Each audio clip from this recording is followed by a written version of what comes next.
Perkenalkan, nama saya Pranafal Kurniawan dari kelas di KVB. Kali ini saya akan membahas mengenai materi ke-11 dan materi ke-12 kuliah sejarah desain grafis yang telah diberikan oleh dosen pengampu mata kuliah ini, yaitu Bapak Dian Cahyadi, SSN MDS. Materi ke-11, Bauhaus and New Typography. Bauhaus dan New Typography adalah dua gerakan seni rupa dan desain yang memiliki pengaruh besar dalam perkembangan desain grafis modern dan arsitektur pada abad ke-20. Mereka muncul di Jerman dan berusaha untuk menggabungkan seni dan teknologi dalam desain. Sejarah Bauhaus. Pada awal mulanya, Bauhaus didirikan pada tahun 1919 di Weimar, Jerman, oleh arsitek Walter Gropius. Nama Bauhaus berasal dari bahasa Jerman dan berarti rumah bangunan atau rumah kerja. Bauhaus didirikan sebagai suatu sekolah seni yang mencoba menyatukan seni dan kerajinan serta mengintegrasikan seni dengan teknologi modern. Kemudian Dessau era tahun 1925 sampai 1932, Bauhaus pindah ke Dessau pada tahun 1925 dan Gropius merancang sebuah bangunan baru untuk sekolah tersebut. Pada masa ini, Bauhaus lebih terfokus pada desain fungsional dan eksperimen dalam teknologi dan produksi. Yang ketiga, Berlin era pada tahun 1932 sampai 1933. Pada tahun 1932, Ludwig Mies van der Rohe menggantikan Gropius sebagai direktur Bauhaus yang terakhir. Namun pada tahun 1933, Bauhaus ditutup oleh rezim Nazi yang menganggapnya sebagai gerakan seni radikal dan dekaden. Kemudian untuk ciri-ciri utama Bauhaus, yang pertama itu interdisiplin. Bauhaus mempromosikan kolaborasi antara seniman, arsitek, perancang, dan pengrajin. Ini menghasilkan desain yang berfokus pada fungsionalitas dan keindahan. Yang kedua, minimalisme dan geometri.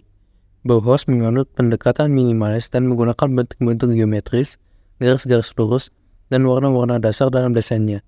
Yang ketiga, mengintegrasikan seni dan teknologi. Bauhaus berusaha untuk menggabungkan seni dan teknologi. Ini mencakup penggunaan material modern seperti baja, kaca, dan beton dalam arsitektur, serta penggunaan teknik produksi massal dalam desain produk. Yang keempat, gagasan Gesamtkunstwerk. Bauhaus mendorong konsep Gesamtkunstwerk atau seni total, di mana semua aspek desain mulai dari bangunan hingga furnitur, perabotan, dan bahkan pakaian harus direncanakan dengan perhatian terhadap keseluruhan. Kemudian untuk pengaruh Bauhaus. Bauhaus memiliki dampak yang mendalam pada desain arsitektur, seni rupa, desain produk, dan desain grafis. Prinsip-prinsip Bauhaus seperti minimalisme, fungsionalitas, dan integrasi seni dan teknologi terus mempengaruhi seni rupa kontemporer dan desain hingga saat ini. Banyak lulusan Bauhaus seperti Mies van der Rohe, Marcel Breuer, dan Wassily Kandinsky menjadi tokoh-tokoh terkemuka dalam dunia seni dan desain.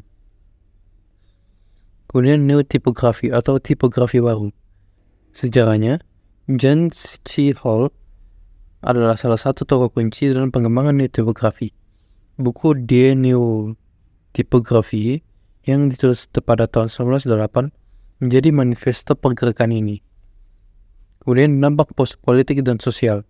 New Typography juga mencerminkan perubahan sosial dan politik pada masanya, yang mendukung gagasan modernisasi, demokrasi, dan komunikasi massal. Kemudian pengaruh global. Prinsip-prinsip New Typography menyebar ke seluruh dunia dan mempengaruhi desain grafis pada tingkat global. Kemudian untuk ciri-ciri utama New Typography, yang pertama itu fungsionalitas. New Typography menekankan fungsi komunikatif dan dari tipografi. Tipografi harus mudah dibaca dan efisien dalam menyampaikan pesan. Yang kedua, sederhana dan bersih. New Typography menghindari ornamen yang berlebihan atau dekoratif dalam tipografi. Ia lebih suka tampilan sederhana, bersih, dan minimalis. Yang ketiga, keseragaman.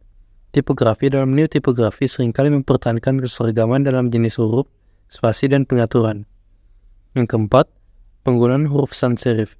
Font sans serif yang tidak memiliki dekorasi di ujung huruf sering digunakan dalam New Typography karena memberikan kesan modern dan bersih. Kemudian untuk pengaruh New Typography memiliki dampak yang signifikan pada desain grafis modern. Prinsip-prinsipnya seperti kesederhanaan, fungsi, dan penggunaan sans serif masih menjadi bagian penting dalam desain grafis kontemporer. Gerakan ini membentuk dasar estetika desain modern yang berfokus pada efektivitas komunikatif dan kejelasan visual.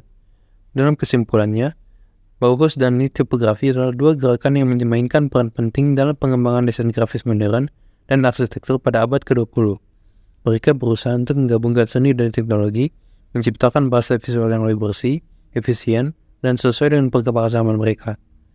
Dampak mereka masih terasa dalam desain grafis dan seni rupa kontemporer hingga saat ini. Kemudian untuk materi ke-12, New York School and Modern Movement in America. New York School adalah istilah yang digunakan untuk merujuk pada sekelompok seniman dan penyair abad ke-20 yang berbasis di New York City dan memainkan peran kunci dalam gerakan seni modern di Amerika. Gerakan ini mencakup seni rupa, sastra, dan musik, dan memiliki pengaruh besar dalam perkembangan seni modern di Amerika. Sejarah New York School. Pada awal mulanya pada tahun 1930-an, New York School dimulai dengan kelompok seniman dan penyair yang berkumpul di sekitar kafe dan galeri seni di Greenwich Village, Manhattan. Kemudian Abstract Expressionism. Selama tahun 1940-an dan 1950-an, gerakan ini mencapai puncaknya dengan muncul aliran seni yang dikenal dengan sebagai Abstract Expressionism. Seniman-seniman seperti Jackson Pollock, William de Kooning, dan Mark Rothko menjadi tokoh kunci dalam gerakan ini. Seni rupa dan sastra. Gerakan ini tidak terbatas pada seni rupa. Sastra juga memiliki peran yang signifikan dalam New York School. Penyair seperti Frank O'Hara dan Josh Asbury adalah anggota terkenal dari gerakan ini. Kemudian untuk ciri-ciri utama New York School, yang pertama adalah abstraksi. Salah satu ciri utama New York School adalah fokus pada seni abstrak. Mereka mencoba menggambarkan ide dan perasaan dengan cara yang tidak terikat oleh representatif figuratif. Yang kedua, ekspresionisme. Banyak karya dari New York School mengekspresikan emosi dengan cara yang kuat dan ekspresif. Seringkali melalui sapuan kuas yang bebas dan menggunakan warna yang dinamis. Yang ketiga, kreativitas dan eksperimen. Anggota New York School mendorong kreativitas yang tidak terbatas dan eksperimen dalam seni mereka. Mereka mencari cara baru untuk menyampaikan pesan mereka dan berani mencoba teknik-teknik baru. Yang keempat, keterlibatan budaya populer. Meskipun seni abstrak, banyak seniman New York School terlibat dalam budaya populer dan berkolaborasi dengan seniman dari berbagai disiplin seni, termasuk musisi dan penulis. Pengaruh New York School dan gerakan seni modern di Amerika. New York School memiliki pengaruh yang signifikan dalam perkembangan seni modern di Amerika.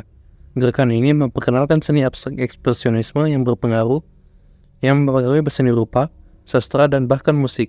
Pengaruhnya terasa dalam seni rupa kontemporer, seni konseptual, dan seni rupa abstrak kontemporer. Mereka membantu memposisikan New York City sebagai pusat seni rupa dan budaya yang penting dalam dunia. Gerakan seni modern di Amerika yang mencakup New York School adalah bagian integral dari perkembangan seni rupa dunia pada abad ke-20.